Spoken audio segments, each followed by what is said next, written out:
അപ്പോൾ ഇന്നൊരു മിനി വ്ളോഗായിട്ട് വരാമെന്ന് വിചാരിച്ചിട്ടോ. അപ്പോൾ തേങ്ങ പറിക്കാൻ ആൾ വന്നിക്കണേ. തേങ്ങ പറിക്കുക എന്ന് പറഞ്ഞു കഴിഞ്ഞാൽ ആളെ കിട്ടാൻ ഭയങ്കര പാടാണ് കേട്ടോ. ഇവിടേക്ക് ഡോക്ടർമാരും എഞ്ചിനീയർമാരൊക്കെ ഇഷ്ടം പോലെയാണ്. ഇങ്ങനത്തെ പണിക്ക് ആളെ കിട്ടുക എന്ന് പറഞ്ഞാൽ കിട്ടിക്കഴിഞ്ഞാൽ ഓരോ കൈയും കാലും പിടിച്ച് എങ്ങനെയെങ്കിലും സോപ്പിട്ടിട്ട് ആ ലക്ഷ്യം നിറവേറ്റുക എന്നുള്ളതാണ് നമ്മളെ ലക്ഷ്യം.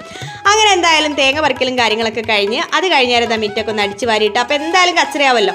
അപ്പോൾ അങ്ങനെ അതൊക്കെ അടിച്ച് വാരി വൃത്തിയാക്കിയിട്ട് അത് കഴിഞ്ഞാൽ രാവിലെ തന്നെ ഞങ്ങൾ സാധനങ്ങൾ വാങ്ങാൻ പോവുകയാണ് കേട്ടോ. അപ്പോൾ ഡേമാർട്ടിലേക്കാണ് പോണത്. ഡേമാർട്ടിലെത്തി സാധനങ്ങളൊക്കെ വാങ്ങുന്ന സമയത്ത് ഞാൻ കുറച്ച് സമയം എടുത്തിട്ടാണ് കേട്ടോ സാധനങ്ങൾ വാങ്ങാൻ. വിലയും കാര്യങ്ങളൊക്കെ നോക്കിയിട്ട് എനിക്ക് സാധനങ്ങൾ വാങ്ങണം, എന്നാലാണ് എനിക്കൊരു തൃപ്തിയുള്ളൂ. അങ്ങനെ ഇതാ സാധനങ്ങളൊക്കെ ഓരോന്നായിട്ട് എടുത്ത്. അപ്പോൾ നിങ്ങൾ അങ്ങനെയാണോ ഷോപ്പ് ചെയ്യുക? കുറച്ച് സമയം എടുത്തിട്ട് ഷോപ്പ് ചെയ്യുന്ന ആൾക്കാരാണോ? കമൻറ്റ് ചെയ്ത് പറയണേ. ഈ ക്രിസ്മസ് ന്യൂ ഇയർ ആയിട്ട് ഓഫറും കാര്യങ്ങളൊക്കെ ഉണ്ടേന് കേട്ടോ. ഈ 2 കിലോ സോപ്പ് പൊടിക്ക് 130 നല്ല സോപ്പ് പൊടി കേട്ടോ. ഞാനൊന്ന് ട്രൈ ചെയ്യാമെന്ന് വിചാരിച്ചിട്ട് വാങ്ങിയതാണ്. നല്ല സോപ്പ് പൊടിയാണ്.